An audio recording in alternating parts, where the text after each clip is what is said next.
Transgressive subcultures have always been a major focus for academics and politicians, and have caused media frenzy, public moral panic, and have unintentionally influenced our country's legislation. In the 1970s, a new subculture began to emerge, the rave culture, bringing a whole new musical sound, sense of spiritualism, and for some, a new way of life. The link drugs had within this movement didn't go unnoticed. Our history begins at the Stonehenge Free Festival, which ran between 1972 and 1984, and was in time with the summer solstice. Those attending were labelled hippies by the general public, a subculture who were different from the mainstream, and this combined with the very open sale and use of drugs meant it wasn't long before police began imposing restrictions. This flyer is for the festival of 1985, which didn't actually happen. Just before the festival, English Heritage obtained a court order which banned people from attending the sacred space, and a 4-mile exclusion zone was implemented. A large police operation was formed near the site and was met by travellers on their way to set up the festival. The protest that followed was later named Battle of the Beanfield. There were many hospitalisations, and the number of arrests was the largest since the Second World War. 2 years later, a police officer was charged with ABH, and in 1991 a further 21 travellers were awarded compensation for damages for false imprisonment, although this was swallowed by their legal fees. The late 80s and early 90s saw a change in the movement of rave. It was no longer reserved for hippies and carried out in fields, and began emerging into the underground club scene. House music became more popular, with Steve Silk Hurley topping the UK music chart in 1987 with Jack Your Body, arguably the first time a house track got to number 1. Top DJs of the time were working their summers in Ibiza, in clubs like Amnesia and Café Del Mar, sampling the best in house music imports, and ecstasy was also becoming a club regular. Young people were choosing new ways to escape the clutches of the 9-to-5, and this was particularly prevalent during Margaret Thatcher's time as Prime Minister. Introducing neoliberal political policies to the UK meant that the focus under Thatcherism was on hard work, ownership and capitalism. Public spending was cut, and this affected the working classes more than most. Thatcher's right-wing approach also meant that anyone who strayed from the conservative straight and narrow was likely to be victimised, stereotyped, or even socially discarded. Like with most subcultures, the rave movement brought followers a sense of group belonging in a society which valued only individual success, and a sense of escape from the expectations some of them could never meet. It was a time when what kind of job you could get, what kind of career you could follow, how you could make money, seemed to be most important. There was pretty widespread feeling of political apathy, perhaps not just amongst the young people, but particularly amongst younger people.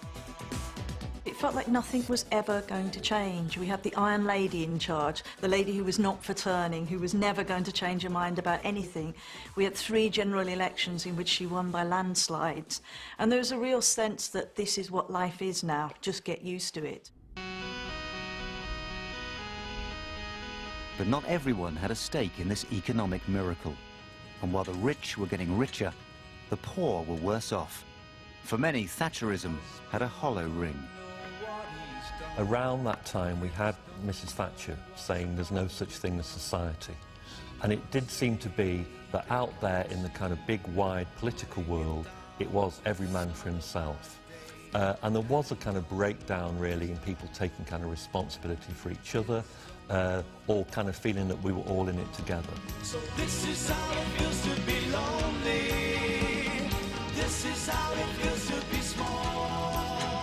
Britain was a very grey, grim place. You know, I mean, now we think of people making lots of money in the city and sort of cocktails, Club Tropicana atmosphere, but that was very much a small elite of people in central London.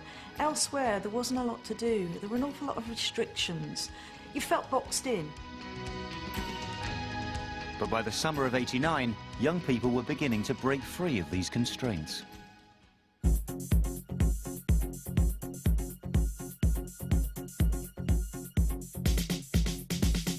A new underground dancing, acid house, was turning from a low-level rumble in the capital into a youth movement on a massive national scale. In September 1989, the KLF performed a live set at Helter Skelter's first free party, held in a field in Banbury. They demanded to be paid their £1,000 fee in £1 Scottish notes, and there was a reason for this. They marked each note with the words, "Children, we love you," and threw them into the crowd. Whether politically intentional or not, the KLF's actions sent a powerful message to young people. We won't make money, capitalism isn't welcome here, and if society has pushed you out, the rave will include you. The same year, rave promoters were trying to keep their events underground. Venues were not disclosed until the last moment, and backup plans were made to avoid problems with the law. An old airstrip was used as a secret location for an event organised by Sunrise, which saw 11,000 people attend. Unfortunately, amongst ravers were undercover reporters from the Sun newspaper. This was the first time the rave scene had been outed in the media. And in true form, under the headline Spaced Out, some of the reported scenes were fabricated or exaggerated, causing outrage amongst the general public. John Major became Prime Minister in 1990. The UK had another Conservative government, and so continued the right-wing policy. His Back to Basics campaign was also an attempt to rein in the subculture and encourage a wholesome society. It concentrated on family values, hard work, and responsibility over hedonism. In his speech given in 1993, Major describes his vision as sound money, free trade, traditional teaching, respect for the family, and respect for the law. And above all, we will lead a new campaign to defeat the cancer that is crime. But following this, several of his cabinet ministers were rumoured to be involved in scandals, including affairs, fraud, and transgressive sexual behaviour. Who could really fit Major's ideal? And were the crimes he mentioned the ones solely committed by the lower classes? As rave became more popular, so did media interest, and moral panic ensued, with ravers seen as immoral and antisocial. There was a rise in public concern over drug use, and higher levels of reporting regarding the danger of drug use only fueled the fire. The government introduced the Criminal Justice and Public Order Act in 1994. The legislation gave police powers to stop, search and arrest anyone who was acting suspiciously or who they perceived to have illegal intentions. This could be carried out freely by police officers where there were large-scale gatherings. The Act undermined the new guidelines formed around stop and search practices, which were brought into place in the wake of the race riots in the early 1980s.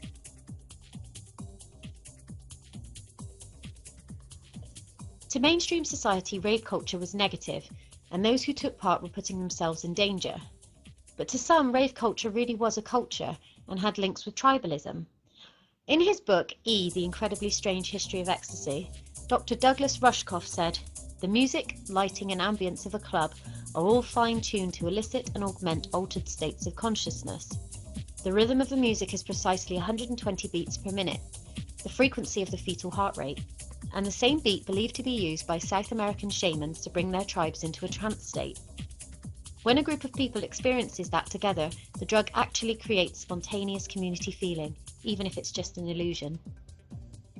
This tribal influence created a movement called techno-primitivism, which held a free spirit, free rave ethos based on altered states of consciousness, and also had links with pagan communities and Buddhism. Followers rejected the strong emphasis on capitalism in society and actively rebelled against it. DJs were followed as people might follow a god. The band The Shaman took their name from shamanism and released a controversial song into the rave world, Ebenezer Good, which was accused of promoting drug use. The band maintained that the song was simply about a man called Ebenezer Good, but the use of double entendre throughout the song would suggest otherwise. The song was a hit and reached #1 in the UK, ironically during the BBC's National Drug Awareness Week. It's quite obvious to most that this was a hit out at the mainstream.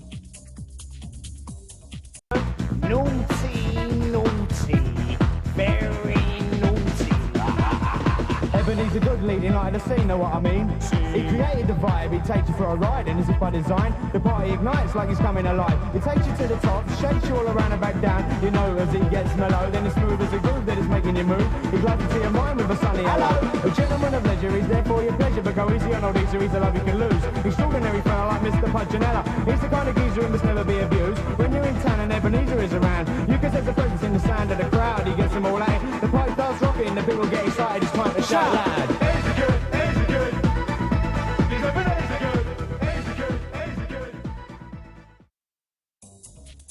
Shamanism played a part in the ethos of certain groups within rave culture.